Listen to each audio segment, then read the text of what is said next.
Hello दोस्तों, Vinesh classes में आपका स्वागत है। आज से आपकी air force, x group, navy, SSR और एए के मैथ की क्लासेस शुरू हो रही हैं, जिसमें हम पढ़ेंगे कोऑर्डिनेट इक्वेशन यानी कि द्विघात समीकरण। तो चलिए वीडियो को शुरू करते हैं।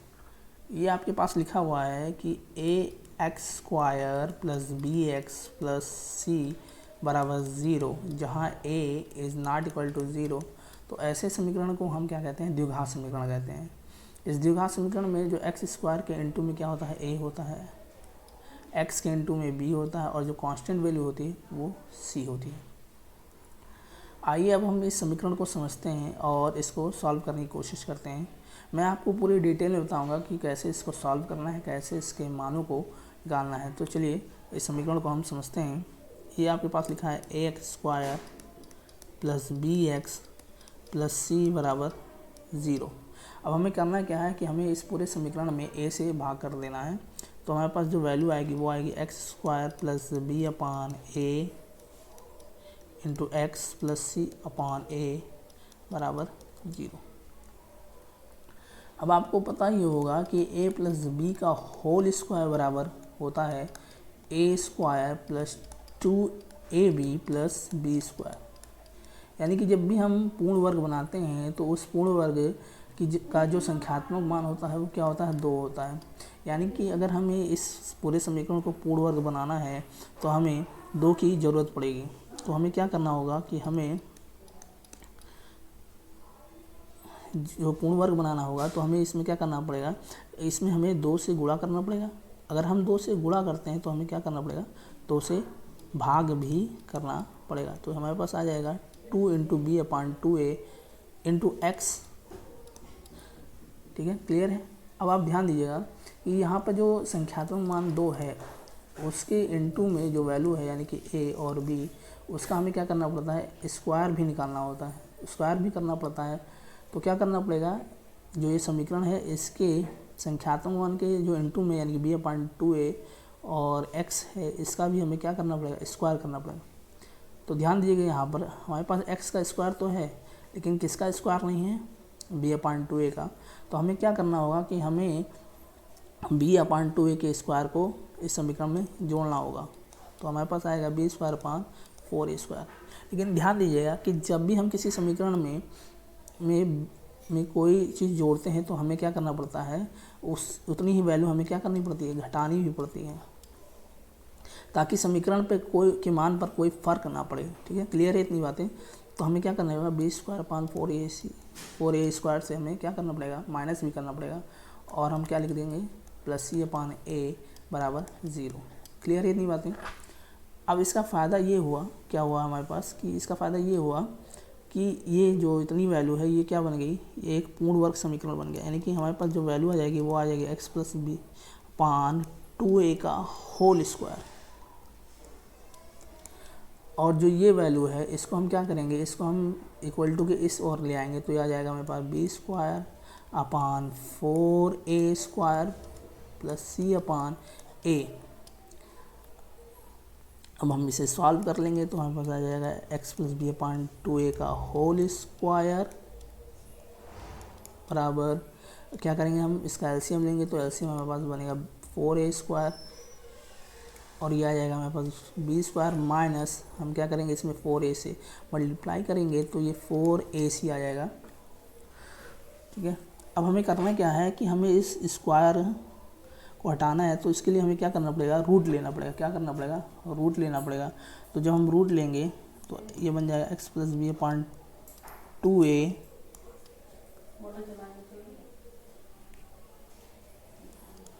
बराबर plus minus under root B square minus 4ac upon, जब इसका और नीचे का जब रूट लेंगे इसका तो ये आ जाएगा 2a।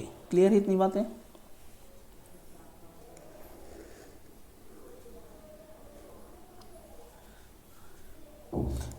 ये हमारे पास आ गया क्या? X plus B upon 2a बराबर plus minus under root B square minus 4ac upon 2a।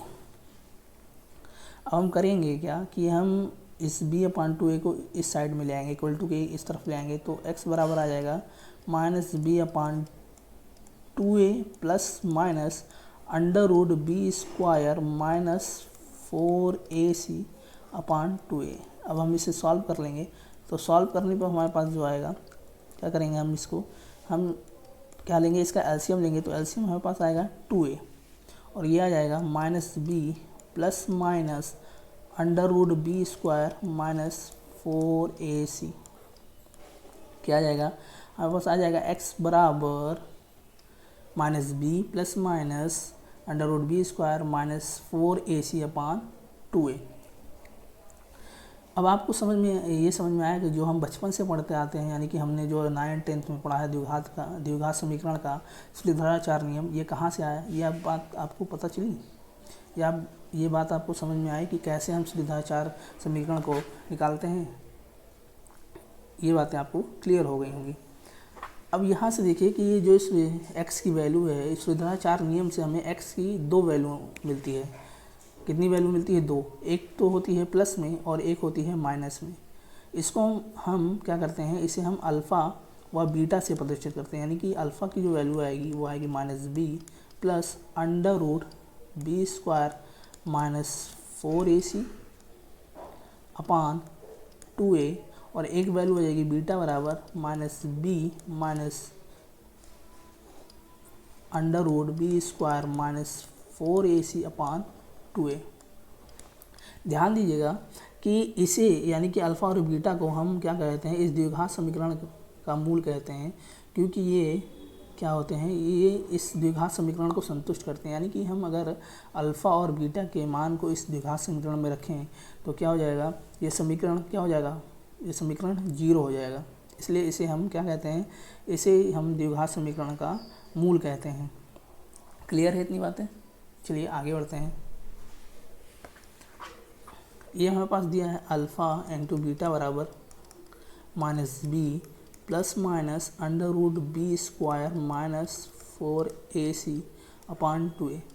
और हमें ज्ञात क्या करना है, अब हमें ज्ञात करना है कि अल्फ़ा प्लस बीटा बराबर क्या होता है। तो अल्फ़ा प्लस बीटा बराबर होता है माइनस बी अपान ए। ये आया कहाँ से, आइए इसे देखते हैं। तो अल्फ़ा बराबर होता है क्या है, minus B plus under root B square minus 4ac upon 2a,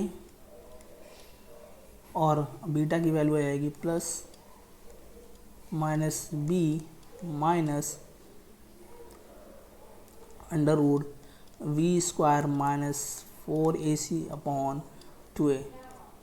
अब इसे हम सॉल्व कर लेंगे तो हमारे पास एलसीएम में आ जाएगा 2a और ऊपर आ जाएगा minus B plus under root B square minus 4ac plus minus minus, जब इस ब्रैकेट को खोलेंगे तो minus B plus minus minus, और ये आ जाएगा under root b square minus 4ac।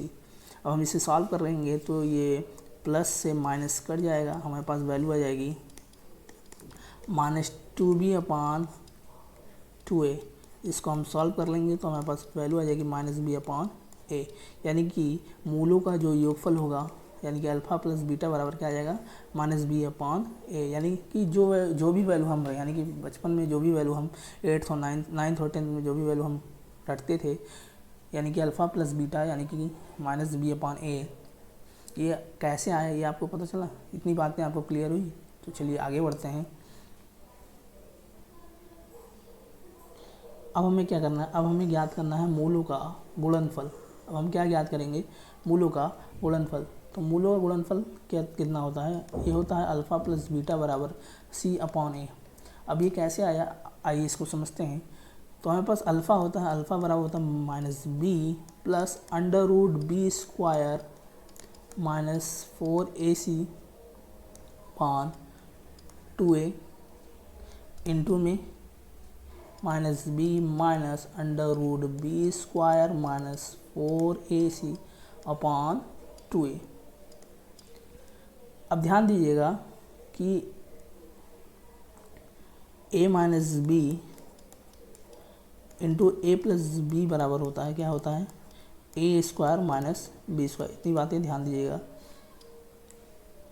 यहाँ पर क्या लिखा है, ये अगर माइनस बी को हम क्या कह रहे हैं, इसको हम ए मान लें और ये जो रूट में लिखा है इसको हम v मान लें, यहाँ पर इसको a मान लें, और अगर इसको v मान लें तो ये क्या बन जाएगा, a प्लस b बन जाएगा, और ये क्या बन जाएगा, a माइनस बी। और इसको जब हम इंटू में करेंगे तो ये बन जाएगा माइनस बी का whole square minus under root B square minus 4ac का होल स्क्वायर। और नीचे क्या आ जाएगा, इसको गुणा करेंगे तो ये आ जाएगा 4a स्क्वायर। अब इसको सॉल्व कर लेते हैं, तो सॉल्व करने पर हमारे पास जो वैल्यू आएगी ये हो जाएगी बी स्क्वायर। हम किसी भी मतलब धनात्मक हो या ऋणात्मक अगर हम उसका स्क्वायर करते हैं तो हमें जो वैल्यू मिलती है वो हमेशा धनात्मक ही मिलती है, ये बात आप ध्यान रखिएगा। इसका स्क्वायर करेंगे तो जो ये रूट है ये रूट हट जाएगा और आ जाएगा हमारे पास माइनस बी स्क्वायर, और माइनस का इस माइनस से मल्टीप्लाई होगा तो ये हो जाएगा प्लस 4ac, और नीचे आ जाएगा हमारे पास 4a स्क्वायर। इसको सॉल्व करेंगे तो ये बी स्क्वायर से माइनस बी स्क्वायर कट जाएगा, और यहाँ से क्या होगा, ये 4 से 4 कट जाएगा, और इस a से स्क्वायर हट जाएगा। तो हमारे पास जो वैल्यू आ जाएगी वो आ जाएगी c/a, यानी कि अल्फ़ा इंटू बीटा बराबर क्या आ जाएगा, c/a। क्लियर है इतनी बातें। चलिए फिर आगे बढ़ते हैं। ये हमारे पास दिया है अल्फ़ा इंटू बीटा बराबर minus B plus minus under root B square minus 4ac upon 2a। अब ये बात ध्यान दीजिएगा ज़रा, थोड़ी सी बात ध्यान दीजिएगा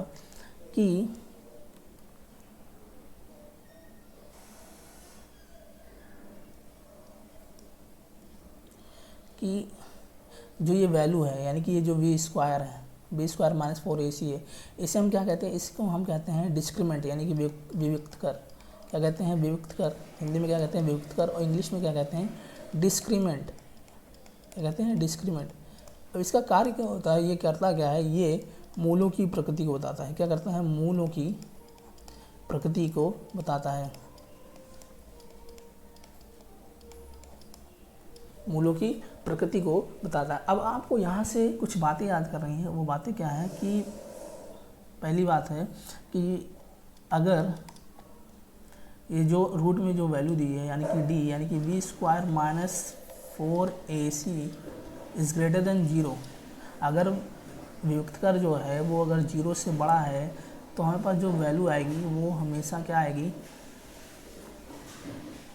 वो आएगी रियल, लेकिन क्या आएगी, अनइक्वल आएगी, रियल आएगी, अनइक्वल। वो कैसे, क्योंकि ये तो पॉजिटिव में है और ये वैल्यू कितनी है, जो है वो रियल में है, और रियल में अगर हम पॉजिटिव वैल्यू जोड़ते हैं तो वो हमेशा क्या आती है, रियल ही आती है।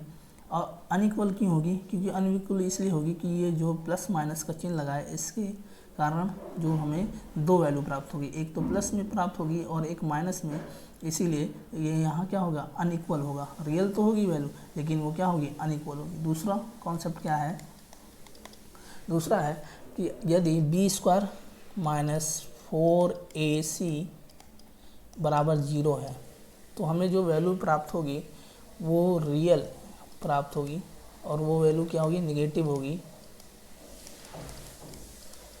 लेकिन इक्वल प्राप्त होगी। क्या होगी, इक्वल।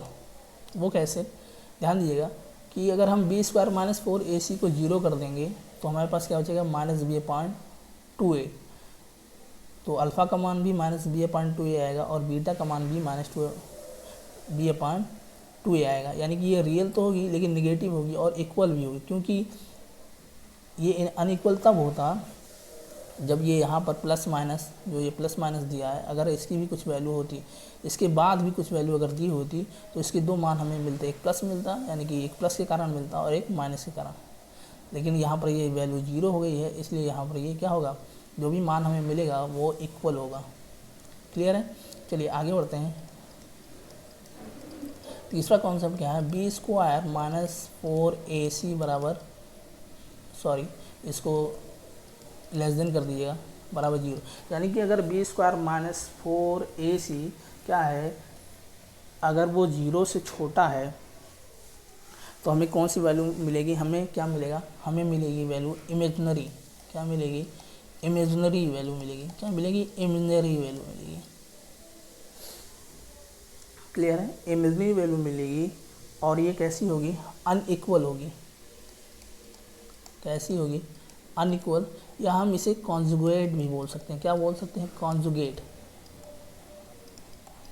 कॉन्जुगेट। अब ये इमेजिनरी क्यों होगी, क्योंकि अगर हम ये यहाँ पर ये वैल्यू अगर कोई भी रूट में अगर कोई भी वैल्यू जो होती है अगर वो 0 से छोटी होती है, यानी कि अगर वो माइनस में होती है, तो ध्यान दीजिएगा कि जो माइनस में जो वैल्यू होती है, मान लीजिए कि ये अंडर रूट में -16 है, अगर हमें इसका मान निकालना होगा तो ये हमारे पास आएगा 16 under root 16 into under root -1। तो इसकी वैल्यू जो आएगी ये 4 आ जाएगी, और ये रूट -1 इसको हम क्या कहते हैं, इमेजिनरी वैल्यू कहते हैं कि, और इसका मान क्या होता है, ये 4i होता है। क्या होता है, 4i होता है। इसको हम आयोटा भी कहते हैं। तो इसकी जो वैल्यू आ जाएगी ये 4 आ जाएगी, यानी कि ये इमेजिनरी वैल्यू है। यानी कि अगर इस b² - 4ac जो ये दिया हुआ है ब्रैकेट में, अगर ये निगेटिव वैल्यू है तो इसमें जो वैल्यू हमें प्राप्त होगी वो कैसी प्राप्त होगी, इमेजिनरी प्राप्त होगी। क्या प्राप्त होगी, इमेजिनरी प्राप्त होगी, और अनइक्वल, या हम कह सकते हैं कॉन्जुगेट। कॉन्जुगेट मतलब अगर हमें 4i मिलता है तो जो दूसरी वैल्यू होगी वो हमें क्या मिलेगी, 4 - 4i मिलेगी। क्लियर इतनी बातें। चलिए आगे बढ़ते हैं। कॉन्सेप्ट नंबर 4, यदि b² - 4ac एक परफेक्ट स्क्वायर है, यानी कि परफेक्ट स्क्वायर है अगर, तो जो हमें वैल्यू मिलेगी, जो अभी हमें मान मिलेंगे वो एक परिमेय संख्या मिलेगी। क्या मिलेगी, एक परिमेय संख्या मिलेगी। क्लियर है इतनी बातें। चलिए आगे बढ़ते हैं। ये हमारे पास दिया है अल्फ़ा प्लस बीटा बराबर b/a, और अल्फ़ा इंटू बीटा बराबर दिया है, सॉरी इसको माइनस कर लीजिएगा, c/a। अब ध्यान दीजिएगा, ये हमारे पास समीकरण है ax² + bx + c = 0। और हमें करना क्या है कि हम इस पूरे समीकरण को a से भाग करेंगे तो हमारे पास आएगा क्या, x² + b/a into x + c/a = 0। अब यहाँ से अगर हम b/a की मान रख दें और c, तो हमारे पास क्या आ जाएगा, x² - अल्फ़ा प्लस बीटा, और अगर हम c/a की वैल्यू रख दें तो ये हमारे पास आ जाएगा अल्फ़ा इंटू बीटा। इसे हम क्या लिख सकते हैं, इसको हम इस तरह से लिख सकते हैं, x² माइनस मूलों का योगफल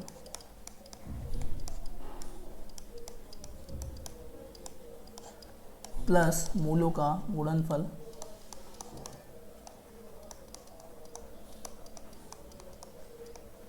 बराबर 0। तो आपको याद क्या रखना है, आपको याद रखना है कि अल्फ़ा प्लस बीटा बराबर होता है -b/a, अल्फ़ा इंटू बीटा बराबर होता है c/a, और जो समीकरण हमें मिलता है वो क्या मिलता है, वो मिलता है x² माइनस मूलों का योगफल इंटू x प्लस मूलों का गुणनफल बराबर 0। इस पर बहुत सारे सवाल पूछे जाते हैं, आपके नेवी में बहुत सारे सवाल पूछे जाते हैं, एयरफोर्स में बहुत से सारे सवाल पूछे जाते हैं। आपसे कैसे सवाल पूछ लिया जाते हैं, आपसे पूछ लिया जाता है कि अगर अल्फ़ा की वैल्यू, यानी कि यदि किसी समीकरण के दो मूल इस प्रकार से हैं, यानी कि अल्फ़ा बराबर अगर 3 है और बीटा बराबर 4 है, तो उस समीकरण को ज्ञात कीजिए। तो समीकरण क्या बन जाएगा, वो समीकरण बन जाएगा x² माइनस मूलों का योगफल, यानी कि 3 + 4 इंटू x + 3 इंटू 4 = 0, यानी हमें मिल जाएगा x² - 7x + 12 = 0। क्लियर है। तो आज का वीडियो बस इतना ही। अब हम जो भी कॉन्सेप्ट आज हमने पढ़ा है उन पर जो भी सवाल बनते हैं उनको हम अगली क्लास में देखेंगे। मैं आपको पूरे सवाल कराऊंगा, इनमें जो भी आपके प्रीवियस ईयर्स में पूछे गए हैं या फिर जो भी नए सवाल बन सकते हैं मैं आपको सारे कराऊंगा। तो अब अगला वीडियो हम कल देखेंगे। अगर आपको ये वीडियो पसंद आया हो, आपको ये बातें मतलब जो भी कॉन्सेप्ट मैंने समझाए हैं वो आपको अगर समझ में आए हो, तो वीडियो को लाइक कीजिएगा, शेयर कीजिएगा, और हाँ, चैनल को सब्सक्राइब करना मत भूलिएगा।